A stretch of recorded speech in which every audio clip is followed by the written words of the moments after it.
Hello, dear students. Welcome to my YouTube channel. I am Nardev, your English teacher, and today I come up with the chapter Bholi. This is a story about a young girl named Sulekha, written by K.A. Abbas. Sulekha was a dumb girl and she had ugly look. And in her childhood, she got an attack of smallpox. That's why she had poke marks on her face and the whole body. And the second worst thing about her was that she also stammered badly. That's why she was known to be Polly, a simpleton. Dear students, after reading this story, we will be able to know that how a dumb cow get transformed into a bold girl, or you can say into a masterpiece. So let's start to read this story. Before starting reading the text line by line, I would like to translate these lines given here in the box on the top of the text. From her very childhood, भोली was neglected at home. कह रहा है कि अपने बचपन से ही भोली अपने घर पर नेग्लेक्टेड थी, इग्नोर्ड थी, यानी कि उसे नेग्लेक्ट किया जाता था, उसकी अवहेलना की जाती थी. Why did her teacher take special interest in her. उसकी अध्यापिका ने उसमें विशेष रुचि क्यों ली. Did Bholi measure up to her teacher's expectations. क्या भोली अपनी अध्यापिका की आशाओं पर खरी उतरी. ये सब हम पढ़ेंगे इस स्टोरी में. डियर स्टूडेंट्स, अब आप टेक्स्ट पर आइए और फर्स्ट लाइन से हम इसको ट्रांसलेट करना स्टार्ट करते हैं. एक्सप्लेन और ट्रांसलेशन दोनों ही की जाएंगी. Her name was Sulekha, but since her childhood every one had been calling her Bholi the सिंपल्टन. कह रहा है कि उसका नाम सुलेखा था, परंतु बचपन से ही उसे भोली अर्थात बुद्धू के नाम से बुलाते थे. सिंपल्टन का मतलब होता है बुद्धू, आप कह सकते हो विटलेस, जिसमें थोड़ा सा दिमाग कम काम करे, जो स्लो लर्नर हो एक प्रकार से, उसे सिंपल्टन कहा जाता है. और हिंदी में इसे भोली बोल देते हैं हम. भोला, भोली मीन्स बुद्धू. She was the fourth daughter of Numberdar Ramlal. Numberdar Ramlal की वो चौथी बेटी थी. बेटा, नंबरदार एक गांव में रेवेन्यू ऑफिसर होता है, जिसका काम हुआ करता था अंग्रेजों के टाइम में कर इकट्ठा करना. कर means tax.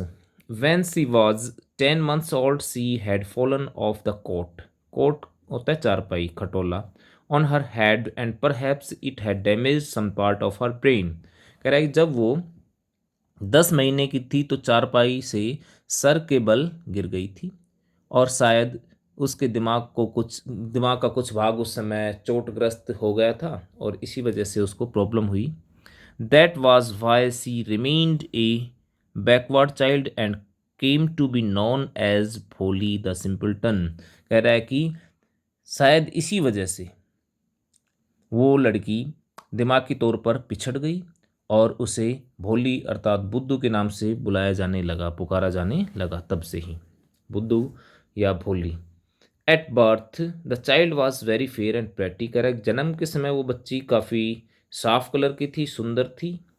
But when she was 2 years old she had an attack of small pox. कह रहा है कि जब वो 2 साल की थी तो उसे स्मॉल पॉक्स हो गया, जिसे चेचक कहते थे. चेचक की बीमारी जो होती थी, स्मॉल पॉक्स जिसे बोलते हैं, उसका अटैक हो गया, जिसमें क्या होते हैं पूरे चेहरे पर घाव से हो जाते हैं, स्कार से हो जाते हैं और वो दाग पड़ जाते हैं. जब वो बीमारी तो ठीक हो जाती है, मगर वो जो स्कार्स पड़ते हैं या स्पॉट्स पड़ते हैं वो परमानेंट रह जाते हैं, permanently. But when she was 2 years, only the eyes were saved, but the entire body was permanently disfigured by deep black poke marks. कह रहा है कि केवल उसकी आंखें बची थी, आंखों को छोड़ करके सारी की सारी बॉडी डिस्टोर्ट हो गई या डिसफिगर हो गई या कुरूप हो गई. हिंदी में बोलें तो कुरूप हो गई थी चेचक के निशानों से, काले चेचक के निशानों से. ठीक है. Little Sulekha could not speak till she was 5, and when at last she learned to speak, she stammered. Stammered का मतलब होता है हकलाना, मीन्स पोज कर करके बोलना या अटक अटक के बोलना या रिपीट कर करके बोलना। ठीक है, कह रहा है कि जब वो 5 साल की हुई तब तक वो उसे बोली नहीं आई, और जब उसने बोलना सीखा तो वो हकलाती थी। The other children often made fun of her and mimicked her. Mimic का मतलब होता है किसी की नकल उतारना। अक्सर दूसरे बच्चे उसकी मजाक उड़ाया करते थे और उसकी नकल उतारा करते थे। As a result she talked very little. इसकी वजह से वो बहुत कम बोला करती थी। Ramlal had even 7 children, 3 sons and 4 daughters, and the youngest of them was Bholi. कह रहा है कि रामलाल के 7 बच्चे थे, 4 बेटे, सॉरी 3 सन्स मीन 3 बेटे और 4 बेटियां, और भोली उन सब में से छोटी थी। It was a prosperous farmers household and there was a plenty to eat and drink. कह रहा है कि यह एक धनी किसान का घर था और खाने पीने की वहाँ पर कोई कमी नहीं थी, मतलब खाने पीने के लिए हर चीज़ वहाँ पे प्लेंटी में थी, पर्याप्त मात्रा में थी। ऑल द चिल्ड्रन एक्सेप्ट भोली वर हेल्दी एंड स्ट्रोंग। कह रहा है कि भोली को छोड़ करके सारे बच्चे थे जो रामलाल के, वो स्वस्थ भी थे और मजबूत भी थे। The sons had been sent to the city to study in schools and later in colleges. और कह रहा है कि जो उसके बेटे थे उनको पढ़ने के लिए शहर में, पहले स्कूलों में और फिर कॉलेजों में भेजा गया था। Of the daughters Radha the eldest had already been married. कह रहा है कि बेटियों में सबसे बड़ी राधा थी और उसकी शादी की जा चुकी थी पहले ही। द सेकेंड डॉटर मंगलाज marriage had also been settled, and when that was done Ramlal would think of the third. कह रहा है कि भोली ना सॉरी मंगला जो उसकी दूसरे नंबर की बेटी थी उसकी शादी फिक्स हो चुकी थी, यानी कि रिश्ता तय हो चुका था। और उसकी शादी के बाद रामलाल किसकी सोचेगा, किसकी सोचता, उसकी तीसरी बेटी चंपा की शादी के बारे में। ठीक है, they were good looking healthy girls. वो सारी जो लड़कियां थी वो अच्छी, दिखने में अच्छी थी और स्वस्थ भी थी। And it was not difficult to find bridegrooms for them. और उनके लिए दुल्हा खोजना या लड़का देखना मुश्किल नहीं था, मतलब इजीली उनके लिए लड़का मिल सकता था।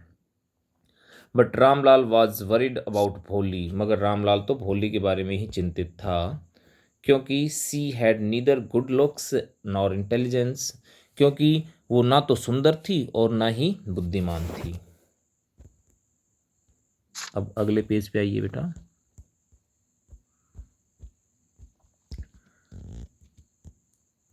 भोली was 7 years old when Mangla was married. जब मंगला की शादी हुई थी भोली 7 साल की थी।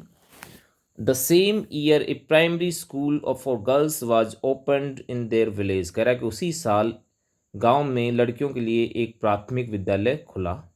The tahsildar sahib came to perform its opening ceremony. और कह रहा है कि उसका उद्घाटन करने के लिए गांव में तहसीलदार साहिब आए। He said to Ramlal, as a revenue official, you are the representative of the government in the village, and so you must set an example to the villagers. और उन्होंने तहसीलदार साहब जो गांव में आए थे उन्होंने रामलाल को कहा कि एक रिवेन्यू ऑफिसर या जो कर को इकट्ठा करने वाले अधिकारी के तौर पर तुम गांव में सरकार के एक रिप्रेजेंटेटिव हो, इसलिए तुम्हें ग्रामवासियों के सामने एक अच्छा उदाहरण प्रस्तुत करना चाहिए। ठीक है, कैसे, कैसा उदाहरण और किस प्रकार से? You must send your daughters to school. तुम्हें अपनी बेटियों को स्कूल अवश्य भेजना चाहिए। That night when Ramlal consulted his wife she cried, are you crazy. उस रात जब रामलाल ने अपनी पत्नी से परामर्श किया इस मामले में, तो वो चिल्ला उठी और बोली, क्या तुम पागल हो गए हो, are you crazy. If girls go to school who will marry them. कह रहा है कि यदि लड़कियां स्कूल जाएंगी तो उनसे विवाह कौन करेगा।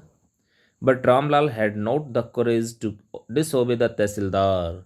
मगर रामलाल में इतना साहस नहीं था कि वो तहसीलदार की आज्ञा का उल्लंघन कर सके, उसकी बात को टाल सके। At last his wife said I will tell you what to do.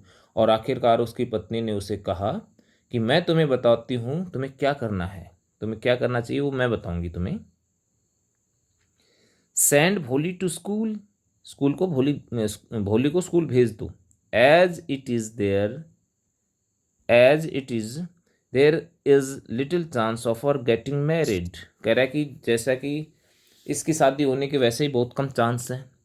With her ugly face and lack of sense, क्योंकि इसका भद्दी शक्ल की वजह से और बुद्धू होने की वजह से, लैक ऑफ सेंस की वजह से इसकी शादी होने के वैसे ही बहुत कम चांस है। Let the teachers at school worry about her. कहता है वो उसकी माँ कहती है कि स्कूल के अध्यापकों को ही उसकी चिंता करने दो, वो ही देखेंगे क्या करेंगे। तो कह रहा है कि इसको भेज दो। अब वो कह रही है कि इसको भेज दो स्कूल में। The next day Ramlal caught Bholi by the hand and said come with me. और अगली सुबह रामलाल भोली का हाथ पकड़ता है और बोलता है कि मेरे साथ आइए। I will take you to school, मैं तुम्हें स्कूल लेके जाऊंगा। भोली वॉज फ्राइटेंड, भोली डर गई थी। She didn't know what school was like, वो ये भी नहीं जानती थी स्कूल क्या होता है, कैसा होता है। She remembered how a few days ago their old cow Lakshmi had been turned out of the house and sold. वो तो केवल इतना ही जानती थी, उसे तो बस यही बात याद थी कि किस प्रकार कुछ दिन पहले उनकी बूढ़ी गाय लक्ष्मी को घर से बाहर निकाल दिया गया था और उसे बेच दिया गया था। यानी कि उनके घर से गाय चली गई, तो बस ये बात तो उसको याद थी, घरेलू चीज़ें याद थी उसे बस। No no no no, she shouted in terror and pulled her hand away from her father's grip. Grip का मतलब होता है पकड़, जकड़, ग्रास्प भी बोलते हैं इसको, ग्रिप को। तो कह वो ना ना नहीं नहीं, वह डर के मारे ऐसे चिल्लाती है और अपने पिता की पकड़ से अपना हाथ छुड़ा लेती है। What's the matter with you fool, अरे मूर्ख तुम्हें क्या हो गया है। साउटेड रामलाल, रामलाल चिल्लाता है। I am only taking you to school, मैं तो केवल तुम्हें स्कूल लेके जा रहा हूँ। Then he told his wife, तब उसने अपनी पत्नी से कहा let her wear some decent clothes today or else what will the teachers and the other school girls think of us when they see her. कह रहा है कि इसे आज अच्छे कपड़े पहनने दो, नहीं तो अध्यापक और अन्य जो लड़कियां हैं वहाँ पे स्कूल में, वो हमारे बारे में क्या सोचेंगी जब वो इसे देखेंगी। New clothes had never been made for Bholi, मगर क्या है कि भोली के लिए कभी नए कपड़े तो सिलवाए नहीं गए थे। The old dresses of her sisters were passed on to her. कह रहा है कि जो उसकी बहनों की जो पुरानी ड्रेसेस थी वही उसको दे दी जाती थी, यानी कि वही कपड़े उसे पहनने के लिए दिए जाते थे। जैसे छोटे हो जाते थे कपड़े, वो उसकी बहनें बड़ी हो जाती थी तो वही उनके यूज्ड जो ड्रेस थी वही ये पहन लेती थी। No one care to mend and wash her clothes, किसी को भी उसके कपड़ों को साफ करने की और उन्हें सुधारने की किसी को परवाह नहीं थी। But today she was lucky to receive a clean dress which had shrunk after many washings and no longer fitted चंपा। कह रहा है कि मगर आज वह भाग्यशाली थी, लकी थी कि उसे एक साफ पोशाक मिल गई जो कई बार धोने के बाद सिकुड़ गई थी, श्रंक हो गई थी, और अब चंपा को वो आती भी नहीं थी, फिट भी नहीं थी, इस वजह से चंपा वाली ड्रेस इसको मिल गई। She was even bathed and oil was rubbed into her dry and matted hair। matted hair का मतलब होता है tangled hair, उलझे हुए हेयर, उलझे हुए बाल। कह रहा है कि आज उसको नहलाया जाता है अच्छे से और उसके उलझे हुए बालों में तेल लगाया जाता है। Only then did she begin to believe that she was being taken to a place better than her home, तभी जा कर के उसे ये विश्वास होने लगा कि उसे उसके घर से कोई अच्छे जगह पर, घर से भी कोई बेहतर जगह पर ले जाया जा रहा है आज तो। यानी कि उसको फील हुआ कि वास्तव में आज तो कोई ना कोई बात है कि तेरे को अच्छे से नहलाया गया है, तेरे बालों में तेल लगाया गया है, तुझे नई ड्रेस पहनाई गई है, आज तो कहीं तेरे को सही जगह ले जाएंगे ये। When they reach the school the children were already in their classroom. जब वो स्कूल पहुंचते हैं तो सारे बच्चे अपने अपने क्लासरूम में थे पहले से ही। Ramlal handed over his daughter to the headmistress. Ramlal ने अपनी बेटी का हाथ मुख्याध्यापिका को थमा दिया, उसको संभला दिया। Left alone the poor girl looked about her with fear laden eyes. Fear laden eyes का मतलब होता है, मतलब डर से सहमी हुई आंखें। ठीक है, तो अकेली रह जाने पर वो बेचारी लड़की अपने चारों तरफ डर से भरी आंखों से देखती है, चारों तरफ जो सहमी हुई आंखों से चारों तरफ देखती है वो बेचारी लड़की, क्योंकि पहली बार उसको स्कूल छोड़ के गया है उसका father. There were several rooms and each room girls like her squatted on mat. Squatted का मतलब होता है नीचे बैठना, घुटनों को मोड़ करके बैठना। और पहले स्कूल में बच्चे ऐसे ही बैठा करते थे मैट्स पर। कह रहा है कि वहाँ पर बहुत सारे कमरे थे और हर कमरों में लड़कियाँ अपने घुटनों मोड़ करके और मैट्स पर बैठी हुई थी, यानी कि चटाइयों पर बैठी हुई थी, पट्टी जो होती है ना बिछाने की उन पर बैठी थी। रीडिंग फ्रॉम बुक्स और राइटिंग ऑन स्लेट्स, या तो वो क्या कर रही थी, बुक से पढ़ रही थी या फिर वो स्लेट जो होती है उससे उस पर लिख रही थी कुछ। The headmistress asked Bholi to sit down in a corner in one of the classrooms. जो मुख्य अध्यापिका है उसने भोली से कहा कि किसी भी कमरे में किसी कोने में जाकर के बैठ जाओ, किसी भी कक्षा में मतलब बैठने के लिए उसको बोल दिया। मगर अब इसको तो पता ही नहीं है ना। भोली did not know what exactly school was like and what happened there, but she was glad to find so many girls almost of her own age present there। कह रहा है कि भोली को एग्जैक्टली ये नहीं पता कि स्कूल कैसा होता है, किस प्रकार का होता है और वहाँ पर क्या होता है, क्या किया जाता है। मतलब उसको स्कूल को तो ये ठीक से भोली को तो ये ठीक से मालूम भी नहीं है, मगर वो अपने चारों तरफ वहाँ पर अपनी हम उम्र लड़कियों को देख करके खुश थी। She hoped that one of these girls might become her friend. कर उसे आशा थी कि उनमें से कोई ना कोई लड़की शायद उसकी मित्र बन जाएगी। The lady teacher who was in the class was saying something to the girls but Bholi could understand nothing. जो लेडी टीचर यानी कि अध्यापिका उस कक्षा में थी, वो लड़कियों को कुछ कह रही थी, कुछ बता रही थी, परंतु भोली को कुछ समझ नहीं आ रहा था। She looked at the pictures on the wall.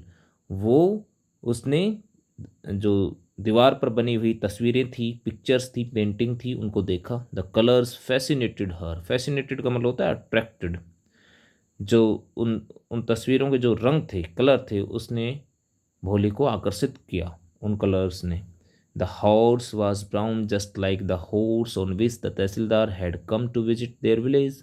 कह रहा है कि जो तस्वीर में घोड़ा बना हुआ था ना दीवार पे, वो ब्राउन कलर का था, वैसा ही सेम जैसा तहसीलदार उनके गांव में जिस घोड़े पर, ब्राउन कलर के घोड़े पर बैठ के आया था, वैसा ही घोड़ा यहाँ पे तस्वीर में बना हुआ था। तो ये लड़की रिलेट करके देख रही है पिक्चर्स से। The coat was black like the goat of their neighbour. और कह रहा है कि जो भेड़ वहाँ पर, जो बकरी वहाँ पर बनी हुई थी दीवार पे, वो काली थी, वैसी ही जैसी उनके पड़ोसियों के पास थी, वैसी बकरी लग रही थी। The parrot was green like the parrot she had seen in the mango orchard. कह रहा है कि जो आम के बाग में उसने हरे रंग का तोता देखा था, वैसा ही हरे रंग का ग्रीन कलर का पैरट वहाँ पे बना हुआ था। And the cow was just like their Lakshmi. और कह रहा है कि जो गाय वहाँ पे बनी हुई थी तस्वीर में दीवार पर, वो उनकी गाय लक्ष्मी जैसी थी। लक्ष्मी जो इनके घर में जो गाय थी ना, वैसी ही लग रही थी। एंड सडनली भोली notice that the teacher was standing bye हर का मतलब बगल में, उसके बगल में, स्माइलिंग एट हर। और अचानक भोली ने देखा कि जो उनकी टीचर है, अध्यापिका है, उसकी बगल में खड़ी है, भोली के बगल में खड़ी थी वो, और भोली की तरफ मुस्कुरा रही थी। तो ये अचानक इस चीज़ को नोटिस करती है भोली। What's your name little one. छोटे बच्चे तुम्हारा नाम क्या है।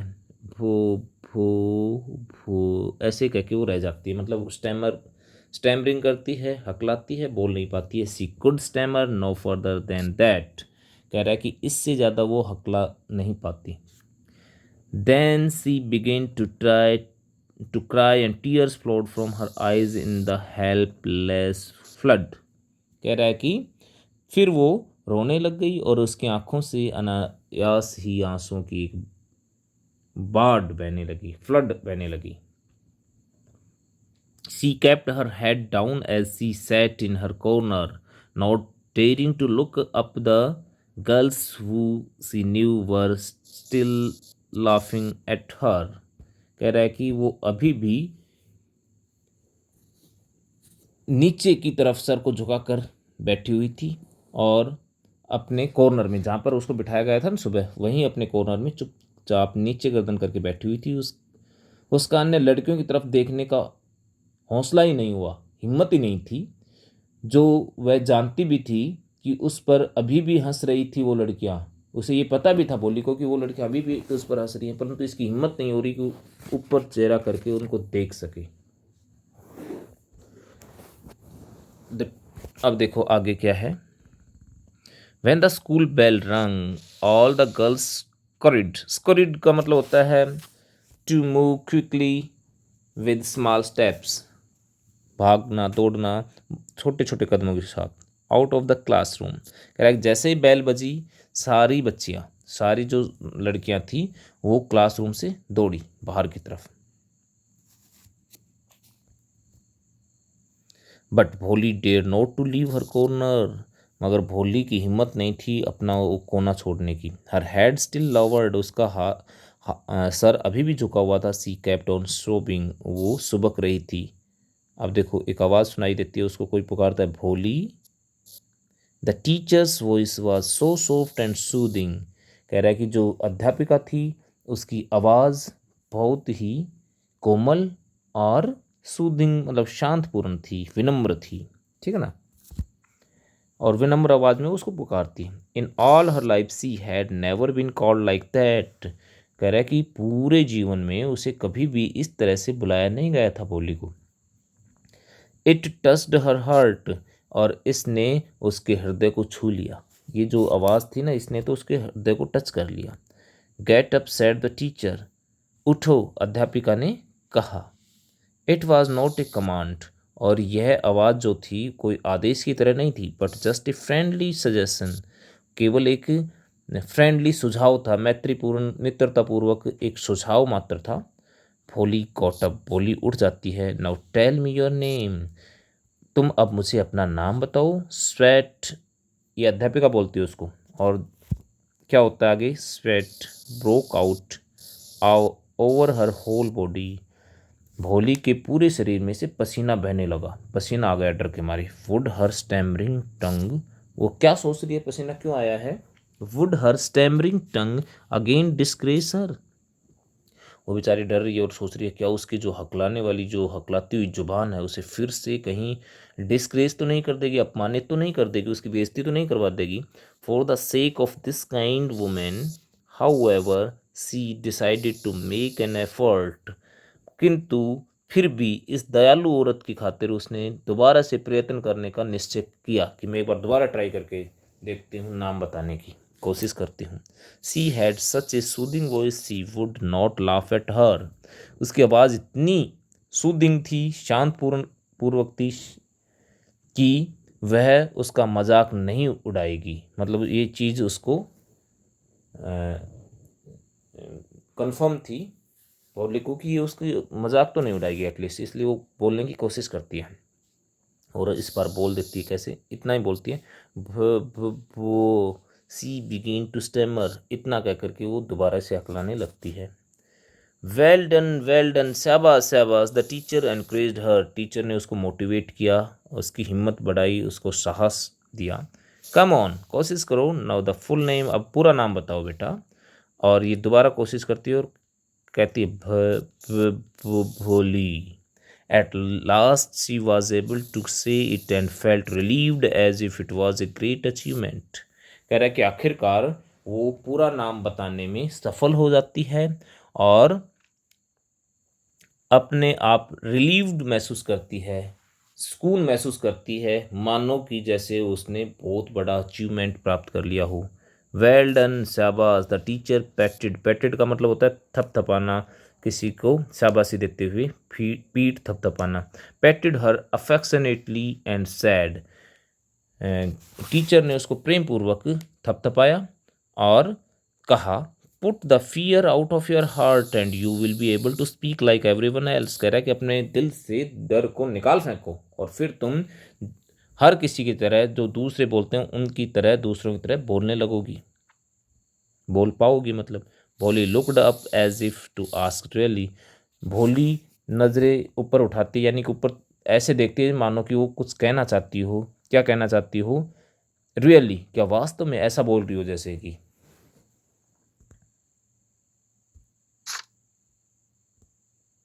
कम to the next page.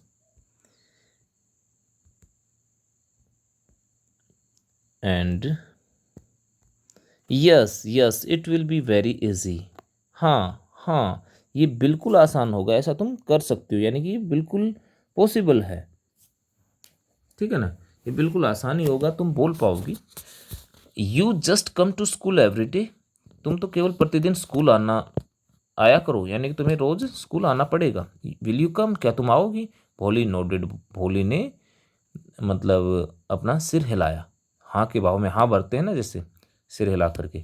Snow से इट अलाउड, नहीं जोर से कहो, बोल करके बताओ ये। Yes and Bholi herself was astonished that she had been able to say it, और भोली हाँ बोल देती है और खुद ही चकित होती है इस बात पर कि क्या उसने इस बार ये बात बिना हकलाई बोल दी। यस उसने बिना हकलाई बोल दी, तो इस बात पर वो खुद ही एस्टोनिश्ड हो जाती है, चकित हो जाती है। डिंट आई टेल यू, क्या मैंने तुम्हें नहीं कहा था? नाउ टेक दिस बुक, अब ये book low. The book was full of nice pictures and pictures were in colours, कह रहा है कि ये बुक पिक्चर से, तस्वीरों से भरी हुई थी और सारी तस्वीर कलरफुल थे।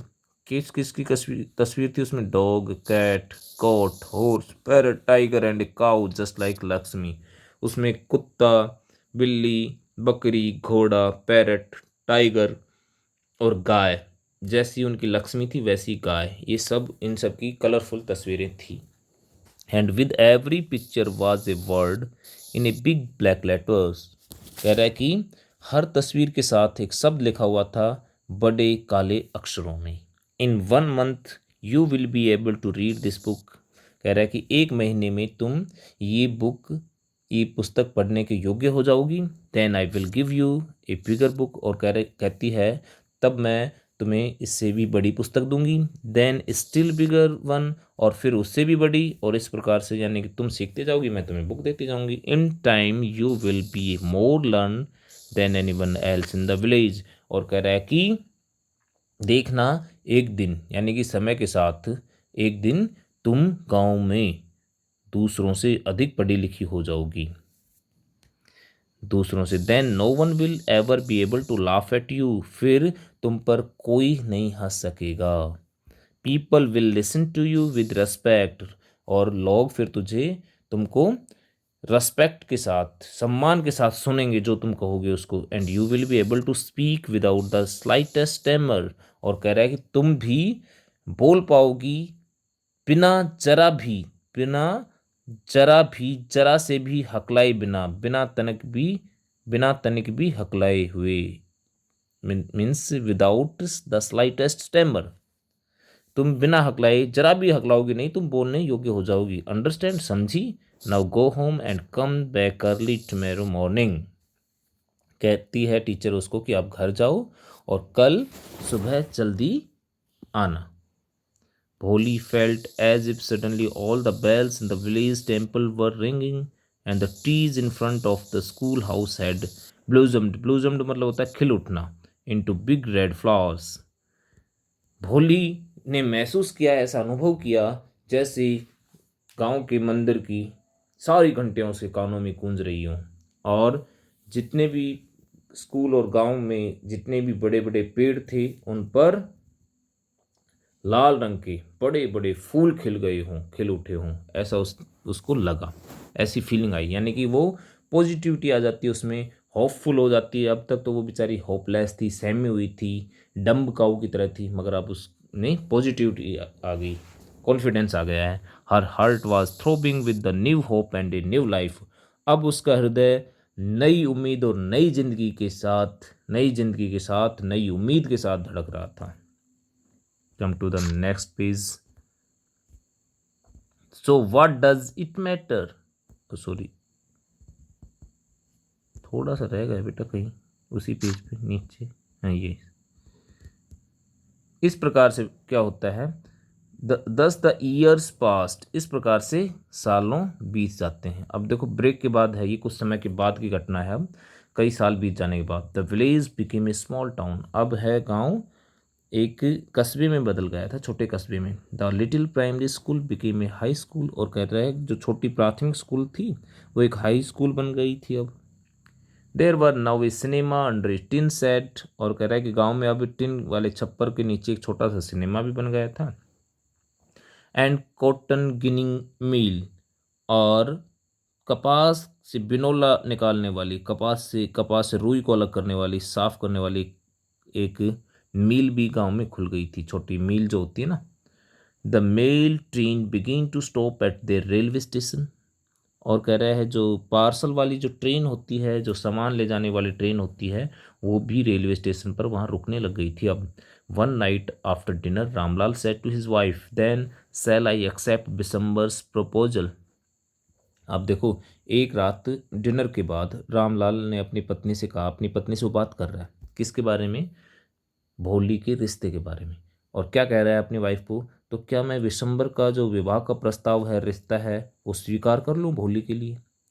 अब उसकी वाइफ कहती यस सर्टेनली, हाँ बिल्कुल। हिज वाइफ सेड, उसकी पत्नी ने कहा हाँ निश्चित तौर पर। Bholi will be lucky to get such a well to do bridegroom, well to do का मतलब है बेटा रिच, पैसे वाला, धनी कह रहा है, ठीक है। तो कह रहा है कि इतना धनवान दूल्हा पाकर अपनी भोली तो भाग्यशाली हो जाएगी। A big shop, a house of his own, and A I hear several thousand in the bank. कह रहा है कि उसके पास एक बड़ी दुकान, अपना एक मकान, और मैंने सुना है बैंक में हजारों रुपए भी हैं उसके पास। मोर ओवर, इसके अतिरिक्त ही is not asking for any dowry. Dowry क्या होता है बेटा, दहेज। कह रहा है कि इसके अतिरिक्त वो किसी दहेज की भी तो मांग नहीं कर रहा है। That's right but he is not so young, you know, almost the same age as I am, and be also limps, limps मतलब होता है लंगड़ाना। अब देखो रामलाल क्या बोलता है कि वो सब तो ठीक है, परंतु वो एक जवान भी तो नहीं है, ज़्यादा जवान भी तो नहीं है, बूढ़ा है, वो लगभग मेरी उम्र का है, और ऊपर से वो लंगड़ाता भी है। Moreover the children from his first wife are quite grown up, grown up का मतलब होता है बड़े हो जाना। कहता है कि इसके अतिरिक्त उसकी पहली पत्नी से जो बच्चे हैं वो भी तो बड़े हो गए हैं अब, यानी कि ये उसके नेगेटिव पॉइंट है। अब देखो इसकी वाइफ क्या बोलेगी, सो व्हाट डज इट मैटर, तो इससे क्या फर्क पड़ता है। हिज वाइफ रिप्लाइड, उसकी पत्नी ने जवाब दिया, 45 और 50 it is not great age for a man. कह रहा है कि 45 या 50 साल आदमी के लिए ज़्यादा उम्र नहीं मानी जाती, ज़्यादा उम्र नहीं है। We are lucky that he is from another village and does not know about her pock marks and her lack of sense. कह रहा है कि हम भाग्यशाली हैं कि वो दूसरे गांव से है, और उसे भोली के जो फेस पर चेचक के निशान है, पोक मार्क्स हैं, उसके बारे में, और उसकी बुद्धूपन के बारे में, लैक ऑफ सेंस यानी कि उसको समझ कम है, इसके बारे में भी तो नहीं पता उसको। If we don't accept this proposal she may remain unmarried all her life. अगर हम इस रिश्ते को ठुकरा देते हैं, यानी कि इस रिश्ते को अगर हम स्वीकार नहीं करते हैं, तो जो हमारी भोली है वो सारी आयु अनमैरिड रह सकती है, अविवाहित रह सकती है, ये भी तो हो सकता है ना। तो कहता है yes but I wonder what भोली विल से, हाँ मगर मैं इस बात से चकित हूँ कि भोली क्या कहेगी। What will that witless, witless मतलब होता है भोंदू, मूर्ख। वन से कह रहा है कि वो गूंगी या भोंदू क्या कह सकती है, वो क्या कहेगी बेचारी। सी इज़ लाइक ए डम काउ, वो तो बेचारी गूंगी गाय है। Maybe you are right muttered Ramlal, Ramlal बड़बड़ाता है या धीरे से बोलता है। मटरिंग साउंड होता है धीरे से बोलना, मतलब गुटर गुटर करना। कह रहा है कि रामलाल कहता है कि हाँ तुम सही हो सकती हो, तुम सही कह रही हो सकता है शायद तुम ठीक हो, सही हो। मटर्ड रामलाल, रामलाल ने ऐसे बुदबुदाया। In the other corner of the courtyard Bholi lay awake on her cot listening to her parents' whispered conversation. कह रहा है कि जो आंगन था ना, उसके दूसरे कोने में भोली अपनी चारपाई पर जागते हुए लेटी हुई थी, यानी सो नहीं रही थी, और अपने माँ बाप की जो फुसफुसाहट है, विस्परिंग थी, जो वो आवाज़ सुन रही थी, वो सारी बातें सुन रही थी, वो पूरा का पूरा कन्वर्सेशन वो सुन रही थी। Bishambar Nath was a well to do grocer. He came with a big party. अब देखो शादी का सीन आता है उसका, बारात का। बिशंबर नाथ एक अमीर ग्रोसर था। ग्रोसर मतलब एक पंसारी या परचून की दुकान वाला होता है। He came with a big party of friends relations with him for wedding. कह रहा है कि वो शादी के लिए एक बड़ी अ, बारात के साथ रिश्तेदार और जो फ्रेंड्स होते हैं, दोस्त, उनकी एक बड़ी बारात के साथ वो शादी में आया, शादी के लिए मतलब बारात लेके आया। A brass band playing a popular tune from an Indian film headed the procession with the bridegroom riding a decorated horse. Bridegroom दुल्हे को बोलते हैं। अब क्या होता है कि एक ब्रास जो बैंड है, मतलब ये बैंड बाजा होता है ना, ब्रास का बैंड जिस पर एक हिंदी जो भारतीय फिल्म होती है ना, हिंदी फिल्म, उसका गाने की धुन बज रही थी। और उसके साथ क्या था, बारात का जो प्रोसेशन होता है, बारात के लोग चल रहे थे, और साथ में दूल्हा एक सजे हुए घोड़े पर बैठा आ रहा था। ये सीन है बारात का। Ramlal was overjoyed so to see such a pomp and splendour. और कह रहा है कि जो भोले का फादर रामलाल है, वो इस बारात की शान शौकात देख करके बहुत ही हर्षित था, अति हर्षित था, ओवरजॉयड था। He had never dreamed that his fourth daughter would have such A grand wedding. उसने कभी सपने में भी नहीं सोचा था कि उसकी जो चौथी बेटी है, फोर्थ डॉटर है, उसकी इतनी भव्य शादी होगी, ग्रैंड वेडिंग होगी। उसने तो कभी सपना भी नहीं लिया था। Poli's elder sisters were had come for the occasion were envious. Envious मतलब होता है जेलस या ईर्ष्यालु। और फरलक कह रहा है कि जो भोली की जो दूसरी बहनें थी, जो इस अवसर पर, शादी के अवसर पर आई हुई थी, वो भोली के भाग्य से चल रही थी कि ये कितनी भाग्यशाली है, इसकी कितनी जबरदस्त शादी हो रही है, हमसे भी अच्छी। When the auspicious moment came the priest said. कह रहा है कि जब शुभ मुहूर्त आया तो जो प्रिस्ट है, यानी कि जो पंडित है, उसने कहा ब्रिंग द ब्राइड, दुल्हन को बुलाओ। Bholi clad in red silken bridal dress was led to the bride's place near the sacred fire. कह रहा है कि भोली, क्लैड बेटा पोशाक को बोलते हैं, ड्रेस को बोलते हैं। भोली एक लाल कलर की सिल्क की दुल्हन वाली जो ड्रेस होती है, ब्राइडल ड्रेस मतलब दुल्हन की ड्रेस, लाल सिल्क कलर की दुल्हन की ड्रेस पहने हुए मंडप में जाती है। सेक्रेड प्लेस होता है, सेक्रेड फायर होता है, पवित्र हवन कुंड की जो अग्नि होती है उसे बोलते हैं मंडप में। Garland the bride one of his friends prompted Bishambar Nath. कह रहा है कि बिशंबर नाथ का एक कोई फ्रेंड, मित्रों में से कोई एक ने आग्रह किया कि दुल्हन को माला पहनाओ, वरमाला पहनाओ। The bridegroom lifted the garland of yellow marigold. Marigolds होते हैं गेंदे के फूल। कह रहा है कि पीले गेंदे के फूलों से बनी वरमाला दूल्हा उठाता है पहनाने के लिए। A women slipped back the silken veil. Veil होता है बेटा घूंघट या पर्दा जो दुल्हन पहनती है। From the bride's face. कह रहा है कि एक औरत ने पीछे से वो सिल्क का जो घूंघट था, जो भोली ने किया हुआ था, उस घूंघट को उतार दिया, खींच लिया। बिशंबर टुक ए क्विक ग्लैंस। ग्लैंस का मतलब होता है एक नज़ारा लेना है, एक झलक लेना हल्की सी। और बिशंबर नाथ ने, जो दूल्हा था ना, उसने एक नज़र देख लिया, एक नज़र उसने देखा।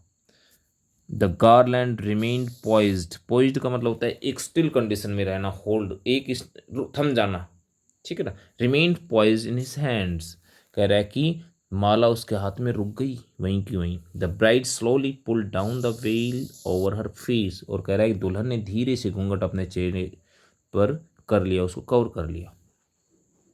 हैव यू सीन हर, क्या तुमने इसे देखा? Said Bisambar to the friend next to her, to him. कह रहा है कि बिसम्बर ने अपने एक बगल में खड़े एक फ्रेंड से कहा कि क्या तुमने उसका चेहरा देखा? सी हैज़ पोक मार्क्स ऑन हर फेस, उसके चेहरे पे तो चिचक के निशान हैं। सो वाट, तो क्या हुआ? यू आर नॉट यंग इधर, तुम भी तो जवान नहीं हो, तुम भी तो बूढ़े हो। मे बी होऊंगा, but if I am to marry her, her father must give me 5000 rupees. मगर वो अपनी कंडीशन लगा देता है, कहता है लेकिन अगर मुझे इससे विवाह करना है तो उसके पिता यानी कि भोले के पिता को मुझे 5000 रुपये दहेज में देने होंगे। यहाँ पर अचानक ये गैम्बलिंग खेल जाता है, जुआ खेल जाता है, एक दाव खेल जाता है, मतलब अपना लालच शो कर देता है। Ramlal went and placed his turban his honour at Bisambar's feet. कह रहा है कि बेचारा रामलाल क्या होता है, दुखी हो जाता है और क्या सोचता है कि क्या करूं। तो वो क्या करता है, अचानक जाता है और अपनी जो पगड़ी जिसे इज्जत समझा जाता है उसको उतार के बिसम्बर के पैरों में रख देता है। Do not humiliate me so, humiliate का मतलब होता है टू मेक असेम्ड, किसी को लज्जित करना, शर्मिंदा करना। मेरे को इतना बेइज्जत मत करो। टेक 2000 रुपीज़, 2000 ले लो ना। नो 5000 और we go back, keep your daughter. यहाँ पर विशंबरनाथ कह रहा है नहीं 5000 या फिर हम जा रहे हैं। कीप योर डॉटर, अपनी बेटी को रखो। बी ए लिटिल कॉन्सिडरेट, कॉन्सिडरेट का मतलब होता है विचारशील होना, किसी पर विचार करना। प्लीज़, अब वो रिक्वेस्ट करके कहता है कृपया थोड़ा सा तो विचार करो।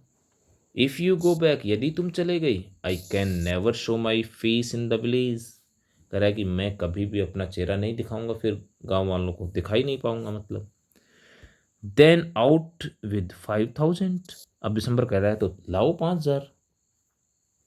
Tears streaming down his face, Ramlal went in, open the safe, safe होता है तिजोरी, and counted out the notes. कह रहा है कि अपने चेहरे पर आंसू लिए हुए, क्योंकि उसके एक प्रकार से आंसू की स्ट्रीम उस पे चेहरे पे बह रही है, तो कह रहा है कि चेहरे पर बहते हुए आंसुओं के लिए हुए रामलाल अंदर गया और जो सेफ थी, जो तिजोरी थी, उसको खोली और नोट गिने, काउंट किए। He place the bundle at the bridegroom's feet. कह रहा है कि उसने गड्डी, जो पैसों की गड्डी थी, वो दूल्हे के पैरों में रख दी ला करके। Come to the next page.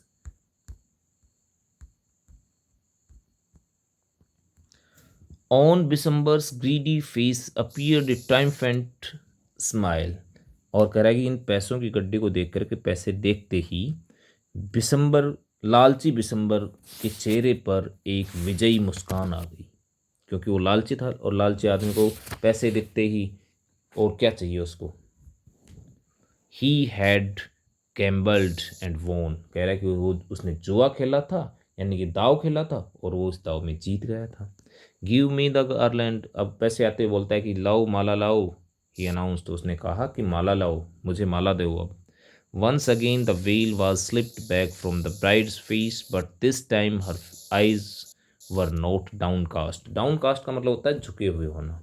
एक बार फिर से दुल्हन के चेहरे से घूंघट पीछे को खिसकाया गया, या खिसक गया, अपने आप खिसका, या कुछ भी हुआ हो, परंतु इस बार उसकी आंखें नीचे की ओर झुकी हुई नहीं थी, डाउनकास्टेड नहीं थी। सी वॉज लुकिंग अप, वो ऊपर की तरफ देख रही थी। Looking straight at the prospective husband, prospective मतलब possible, likely to be husband, and in her eyes there was neither anger nor hate, only cold contempt. कह रहा है कि वो इस बार उसकी आंखें झुकी हुई नहीं थी, वो ऊपर की तरफ देख रही थी और सीधे नज़रों से उसकी होने वाले या पॉसिबल, जो संभावित जो उसका हस्बैंड था, उसकी नज़रों में नज़रें मिला करके देख रही थी। उसकी आंखों में जरा भी गुस्सा नहीं था, ना ही नफरत थी, केवल ठंडा तिरस्कार या भाव शून्य तिरस्कार था। ठीक है ना, विदाउट इमोशंस, विदाउट फीलिंग के जो किसी के प्रति तिरस्कार होता है, किसी की प्रति जो निंदा का भाव होता है, सिर्फ वो था। December raised the garland to place it round the bride's neck. But before he could do so, Bholi's hand struck out like a streak of lightning. Streak of lightning होता है फ्लैश ऑफ लाइटनिंग, जैसे बिजली कड़कती है तो उसका flash, वो lining सी का आसमान में आपको दिखाई देती है, उसे बोलते हैं स्ट्रीक ऑफ लाइटनिंग। उसका वो एकदम से कितनी स्पीड से चमकती है, वो एक दो क्षण के लिए देखती है, मोमेंट से भी छोटा सा मोमेंट होता है ना वो। तो कह रहा है कि streak of lightning and the garland was flung into the fire। कहता है कि बिशंबर ने दुल्हन के गले में वो वरमाला पहनाने के लिए उसे ऊपर उठाया उसकी गर्दन तक, परंतु इससे पहले कि वह ऐसा कर पाता, यानी कि वो वरमाला डाल पाता, भोली का हाथ बिजली की चमक की भांति बाहर की ओर निकला और माला को जाके उसने टक्कर मारी, यानी कि हाथ से फेंक दिया, और माला सीधी उड़ती हुई किस में गई, आग में, हवन कुंड की आग में जाके गिर गई। She got up and threw away the veil, वो खड़ी हो जाती है और उसने अपना घूंघट जो था, वेल जो था, पर्दा जो था, उसको खींच करके हटा दिया, फेंक दिया। Pitaji said Bholi in a clear loud voice, Bholi ऊंची और साफ आवाज में बोलती है पिताजी। And her father, mother, sister, brothers, relations and neighbours were startled. Startled का मतलब होता है चकित हो जाना, घबरा जाना। To her, to hear her speak without even the slightest stammer. कहता है कि उसके माता पिता, बहन भाई, रिश्तेदार, पड़ोसी उसके इस प्रकार जरा से भी बिना हकलाए हुए बोलने पर, इस बात को सुनकर एकदम से हक्के बक्के रह गई, चकित रह गई कि भाई ये बिना जरा से भी बिना हकलाए और इसने ये क्या कर दिया एकदम से। तो वो एकदम से चकित रह गई। पिताजी टेक बैक योर मनी, और वो क्या कहती है कि पिताजी अपना पैसा वापस ले लो इनसे। I am not going to marry this man, कह रहा है कि मैं इस आदमी से विवाह नहीं करूंगी।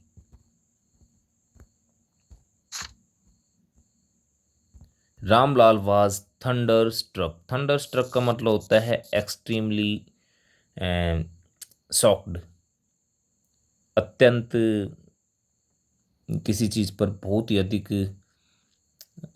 चकित हो जाना, घबरा जाना। ठीक है, पिताजी अचानक क्या हो गई, शॉक्ड रह गई। रामलाल वाज शॉक्ड, यानी कि रामलाल वाज थंडर स्ट्रोक मतलब हुआ कि रामलाल वाज शॉक्ड, वो शॉक रह गया। The guest begin to whisper, whisper का मतलब होता है कानाफूसी करना, कानों में बातें करना धीरे धीरे। और जो अब गेस्ट जो आए हुए थे, अतिथि जो आए हुए थे, उन्होंने कानाफूसी शुरू कर दी। क्या बोल रहे हो, सो सेमलेस, कितनी शर्म की बात है। सो अगली एंड सो सेमलेस, कितनी भद्दी बात है, कितनी शर्म की बात है। Bholi are you crazy shouted Ramlal, Ramlal चिल्लाता है कि भोली क्या तुम पागल हो गई हो। You want to disgrace your family, तुम अपने ही परिवार की बेइज्जती कर रही हो, बेइज्जती करना चाहती हो। Have you have some regard for our izzat, थोड़ा सा हमारी इज्जत की परवाह करो। फॉर, अब देखो भोली क्या बोलती है, for the sake of your इज्जत सैड भोली, भोली ने कहा कि तुम्हारी इज्जत की वजह से ही तो I was willing to marry this lame old man, कह रहा है कि मैं इससे शादी कर रही थी, इस लंगड़े और बूढ़े आदमी से शादी करने की इच्छा रख रही थी तुम्हारी इज्जत की वजह से थी, वजह से ही तो। But I will not have such A mean, mean मतलब होता है घटिया, ग्रीडी मतलब लालची, एंड कंटेम्प्टिबल मतलब होता है निंदनीय, कावर्ड मतलब कायर, एज माई हस्बैंड, मगर मैं इस प्रकार के नीच, घटिया, लालची और घृणित डरपोक को अपने पति के रूप में स्वीकार नहीं करूंगी, पति नहीं बनाऊंगी। I will not, will not, will not, और वो 3 बार ऐसे बोलती है कि नहीं बनाऊंगी, पति नहीं बनाऊंगी, नहीं करूंगी शादी, मतलब नहीं करूंगी। What a shameless girl, we all thought she was a harmless dumb cow.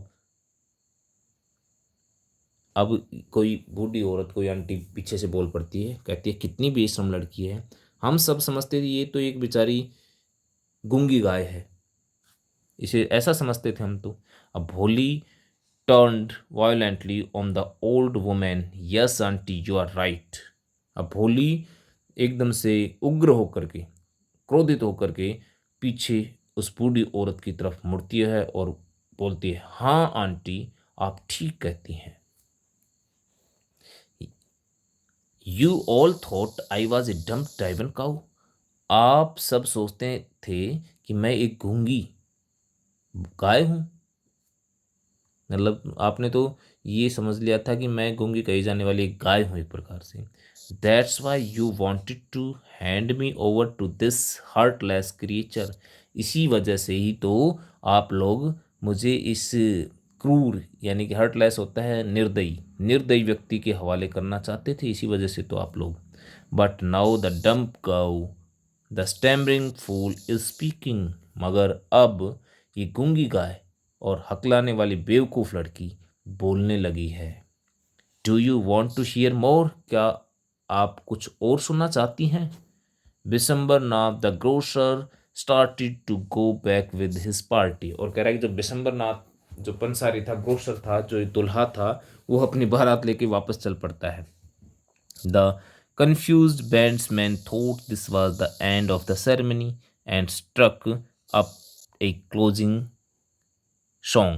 कह रहा है कि जो बेचारे बैंड वाले थे वो कंफ्यूज थे और उन्होंने सोचा कि शायद ये सेरेमनी एंडिंग सेरेमनी है, और ये सोच करके उन्होंने एंडिंग सॉन्ग बजाना शुरू कर दिया, यानी कि अंत में जो गाना बजाया जाता है वो उन्होंने शुरू कर दिया।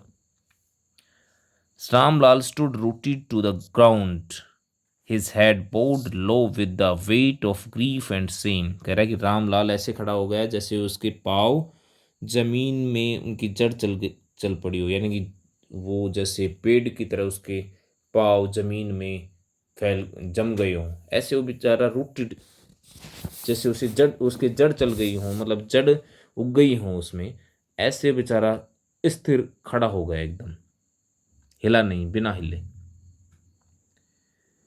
और उसका सर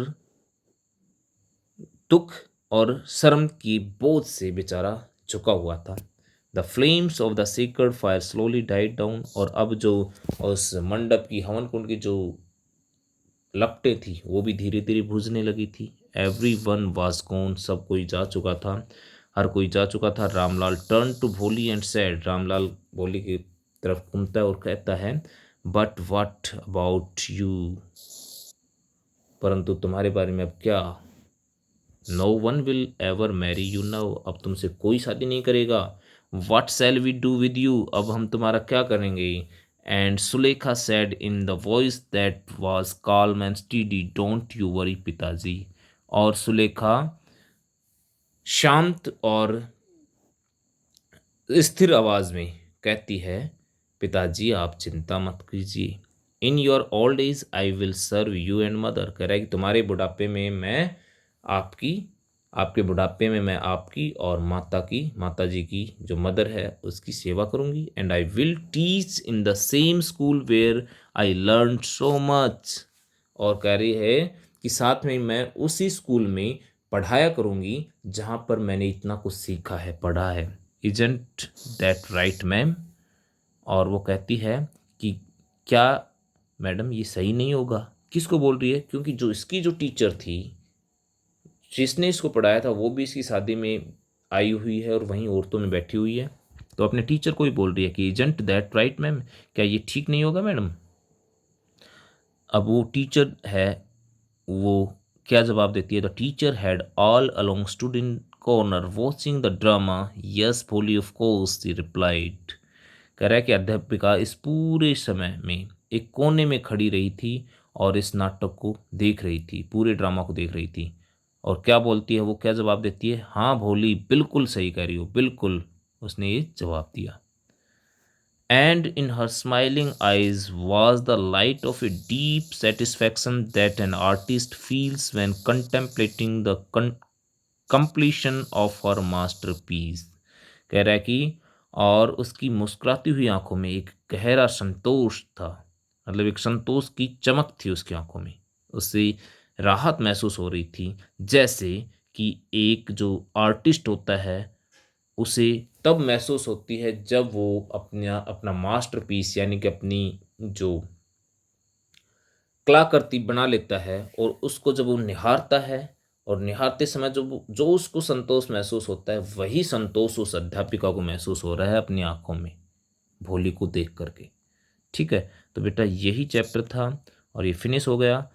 अब मैं इसमें देखो यहाँ पे एक क्वेश्चन बनता है बहुत अच्छा सा कि ये मास्टरपीस कहा गया है, यानी कि भोली को अब उसकी टीचर देख करके ये सोच रही है कि वास्तव में उसमें अपनी पूर्ण कलाकृति का रूप देख रही है, मास्टरपीस का, यानी कि जो श्रेष्ठतम कलाकृति होती है किसी आर्टिस्ट की वो देख रही है वो टीचर उसमें।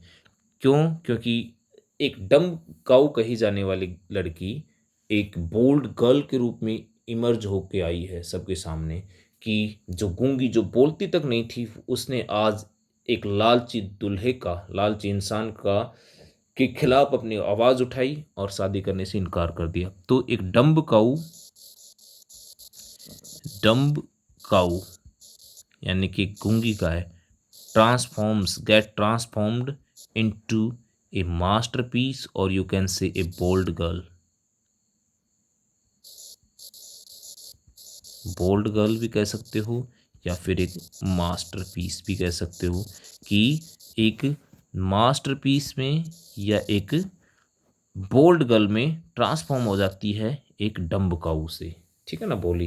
तो बेटा यही एक चैप्टर था, ये काफ़ी गर्ल्स के लिए क्या है, और जो मेंटली रिटार्टेड तो नहीं कहेंगे, जो स्लो लर्नर्स हैं या जिनके साथ लाइफ में कुछ ऐसा हो जाता है उन बच्चों के लिए बहुत ही मोटिवेटिंग स्टोरी है। That's all. और आप इस वीडियो को बार बार देखिए। Thank you very much.